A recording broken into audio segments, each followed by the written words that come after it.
Why is Twitter begging fired workers to come back? After laying off roughly half the company on Friday, Twitter is now reaching out to dozens of employees who lost their jobs and asking them to return. Apparently, some of those people were actually laid off by mistake. Others were let go before management realized that their work and experience may be necessary to build the new features that Elon envisions. As we know, he fired close to 3,700 people via email, all in an effort to cut costs following his acquisition. Only a few days ago, employees found out that they lost their job after their access to things like their work email was suddenly blocked. But now it looks like they've made some big mistakes, and the request for employees to return just goes to show you how rushed and chaotic the process actually was. In fact, the mass layoffs caused widespread outrage online, especially after Rachel Bond, a product marketing employee, went public with her story, posting a picture online of her last day in the San Francisco office with her toddler. She tweeted, "Last Thursday in the SF office. Really, the last day Twitter was Twitter. 8 months pregnant and have a 9-month-old.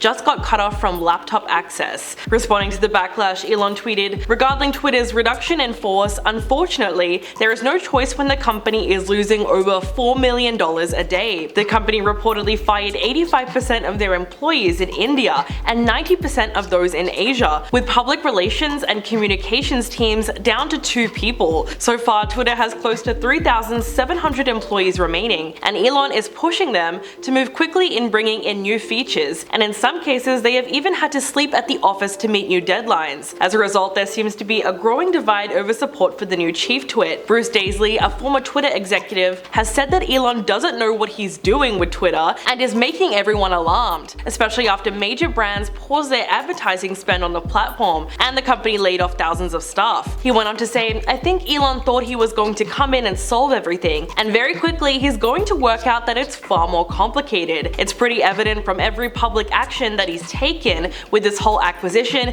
that he doesn't know what he's doing." But the mass layoffs come as a part of a broader effort from Elon to make the company profitable again after he bought it for $44 billion, a price that even he admitted was overpaying. To complete the deal, he actually got himself into a rather messy situation. He put forward a combination of his own funding, and he had to take out multiple loans equaling $13 billion, all of which he is now facing pressure to pay back. Shortly after the layoffs were announced, multiple ex-employees came together to file a class action lawsuit against the tech billionaire, claiming that firing them would be a violation of labor laws. Elon is also facing fierce criticism for implementing changes that have sparked concern about his approach to misinformation and hate speech. Several experts in misinformation and civil rights advocates have recently come forward warning that cutting Twitter's staff just days before midterm elections in the US could have grave consequences, because the platform has already struggled with content moderation and will now have fewer resources to do that. Over the weekend, US President Joe Biden called out Elon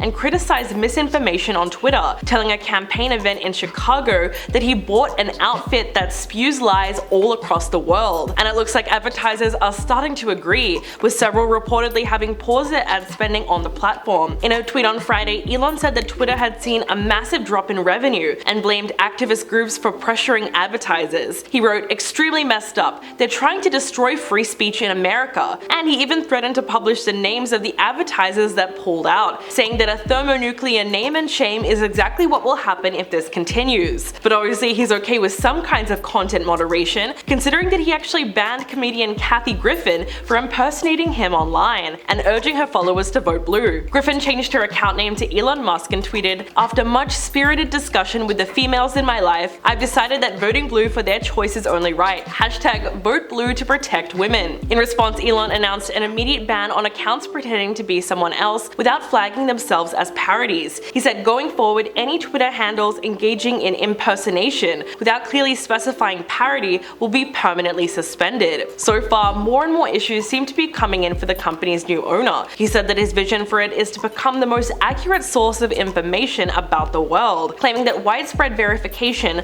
will democratize journalism and empower the voice of the people, for a small fee of $8 of course. Because the changes to the social network have come so fast and been so chaotic, it does make sense that the company is dealing with some major problems right now and needs time to reorganize itself on a massive scale. Elon obviously has big plans for it, but those plans might have worked better in theory than in practice. Regardless of the issues he's facing, it's barely been 2 weeks into the takeover, so it's still difficult to tell whether or not he's going to succeed. feed. Well, that's all the story that we have for today. Let me know what you think in the comments below, and I'll catch you in the next video.